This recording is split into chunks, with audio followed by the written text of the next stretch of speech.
હાય જોવા આમાં શું લખ્યું છે હું લે આમાં એમ લખ્યું છે કે એક સ્ત્રી છે કે જે ઘરમાં સુખ શાંતિ લાવે છે અને એક સ્ત્રી છે એ આખા ઘરને સંભાળે છે અને એક સ્ત્રી છે કે જે તમને પ્રેમ કરે સમજણ પડે છે કઈ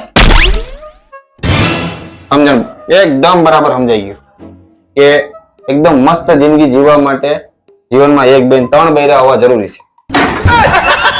હવે એક બૈરું હચવાતું નથી અને ત્રણ ત્રણ બૈરા જોઈએ છે. વાત સહી है.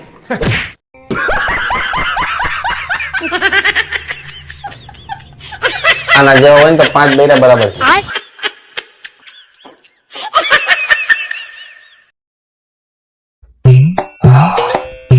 આવી ગયા અરે આજે માર્કેટમાં ગોટે ચડી ગયો. કેમ એકદમ તારા જેવી છોકરી જોઈ. તો એ છોકરી ગમી ગઈ તમને ના મારા જે છોકરી તમને ન ગમી ગમી. માર્કેટમાં છોકરી તમને પસંદ આવી ગઈ अगर हम करें तो करें क्या, बोले तो बोले क्या. નહીં.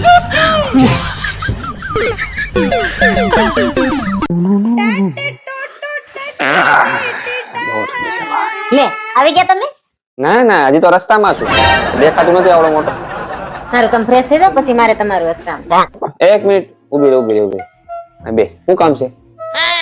ફ્રેશ થઈ જાઓ જમી લો પછી કહું. અરે હવે ગળા હેઠે કોળિયો ન ઉતરે. તું પેલા કે શું કામ છે? ના ના એ તો કાલ રવિવાર છે ને એને થોડીક શોપિંગ કરવા જાવું હતું. હમણાં તારી કવરિયા માર્કેટમાં મંદી જોઈ તે કેટલી છે? આપણે કાંઈ લેવાનું થાતું નથી. જાઓ જમવાનું તૈયાર કરો. અને ભાઈ શાક શેનું બનાવ્યું? ભીંડાનું તને કેટલી વાર કીધું ભીંડાનું શાક તારે નહીં બનાવવાનું. કેટલું ચીકણું હોય. એ તમારા કરતા તો ઓછું ચીકણું છે.